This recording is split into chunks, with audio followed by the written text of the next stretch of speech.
Hey guys, Professor Doney back. We're continuing to talk about circuits, and in this one we're going to talk about fuses, circuit breakers or fuses.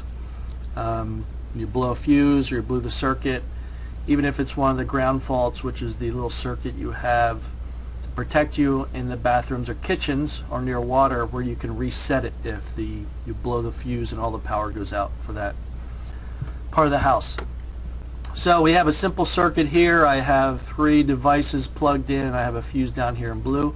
This is going to be a light. Let's say this light is, I don't know, let's say this light is 1,000 watts. Here's a heater that's going to be 1,500 watts, and we have a hair dryer that is 1,200 watts.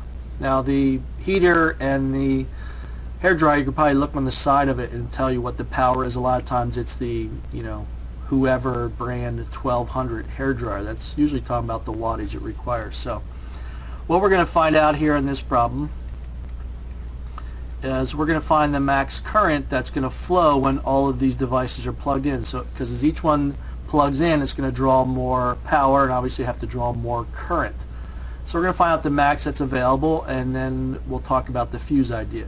Now, to find the current, we can get that from Ohm's law, V equals IR. But since we don't have resistance, we have power. We're going to use the power form of that, P equals IV, and that means I equals power over voltage. Now, what happens with this, the way it's set up in parallel, is that the 120 volts comes around here, and it can be applied there, but it continues on, it can be applied there, and it goes on, it can be applied there. If all 3 are turned on, they all will see a potential difference or voltage of 120 volts across that. So there's 0 volts on the bottom. That's usually what we have there. We just don't write it. 120 there, 0 there. So they're all going to experience 120 volts. So if we have 1,000 over 120 volts, and that's watts, that's going to tell us how many amps. So we take 1,000 divided by 1,200, no, sorry, 1,000 divided by 120, we'll get 8.33 amps. Now that's how much current flows through this one. What about the heater? Well, this heater is going to be 1,500 over 120.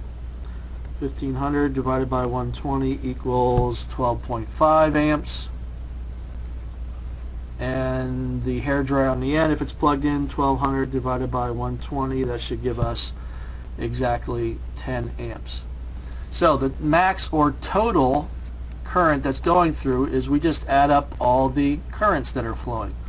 So we're adding up 8.33 plus 12.5 plus 10, and that should give us 5 plus 8.33, 30.83 amps. To run this circuit with everybody running and happy and on, we would need 30.83 amps. Now, in most households, I think in general, if you go down to the fuse box, most of the circuits are usually 10 or 15 or maybe even 20 amps. We could possibly have a 30 amp fuse in there. But that would have a lot of on it. So going back to this idea of a fuse is in there to protect the circuit, so if the resistance goes really low or requires too much power, there's a ton of current that flows through it. And a ton of current can be bad, because that flow, if there's too much, it can heat up the wires, it could cause a fire, it can certainly be dangerous. So if we had a fuse here, let's say the fuse down in the box or right near that circuit was a 20 amp fuse, we'll use this one.